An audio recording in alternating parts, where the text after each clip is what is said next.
Hello बच्चों, चलिए प्रश्न को पढ़ते हैं। वर्ग 16 के तत्वों के हाइड्राइडों के तापीय स्थायित्व के क्रम को लिखिए। मुख्य अवधारणा। मुख्य अवधारणा। वर्ग 16 में कौन कौन से तत्व आते हैं? ऑक्सीजन, सल्फर, सेलेनियम, टेलुरियम और पोलिनियम। अब हमें ये पता है जो हाइड्राइड होते हैं, हाइड्राइड के जो हाइड्रोजन का ऑक्सीकरण अवस्था कितनी होती है? -1 होती है।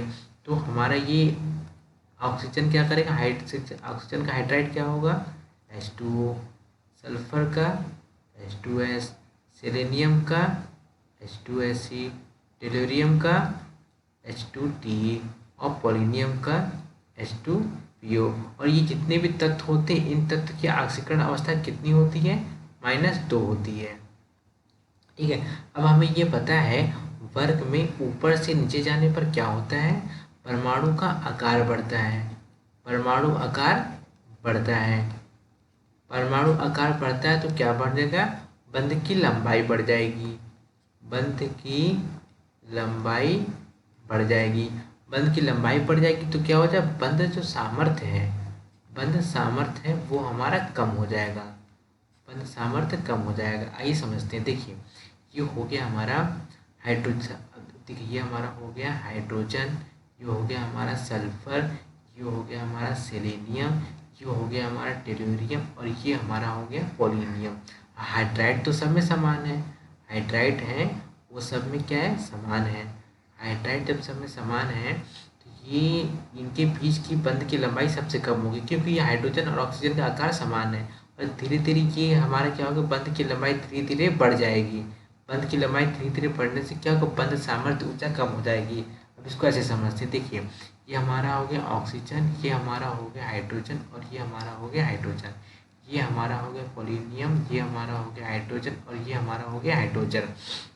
बंध सामर्थ्य कम होने का मतलब, अगर हम इसे थोड़ी सी ऊष्मा देंगे, अगर हम इसे 5000 कैलोरी ऊष्मा देंगे तब जाके ये बंध टूटेगा।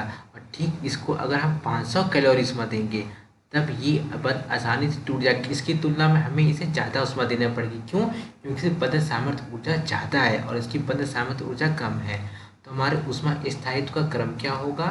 ये H2O, H2S, H2Se, H2Te और H2PO। यही इस प्रश्न का उत्तर है। मैंने आपको बता दिया है कि क्या क्या है। बंध की लंबाई, बंध की लंबाई ज़्यादा होगी तो बंध की सामर्थ्य ऊर्जा कम होगी। बंध की सामर्थ्य ऊर्जा कम होने का मतलब, हमें अगर बंध की सामर्थ्य ऊर्जा कम होने का मतलब, जिसकी बंध की सामर्थ्य ऊर्जा कम होगी उससे हम थोड़ी सी भी ऊष्मा दे देंगे तो उसका बंध टूट जाएगा। और बंध सामर्थ्य ऊर्जा जिसकी सबसे ज़्यादा होगी उसे ज़्यादा ऊष्मा देना पड़ेगा उसके बंध को तोड़ने के लिए। आशा करते हैं आपको यह प्रश्न समझ आ गया होगा। धन्यवाद।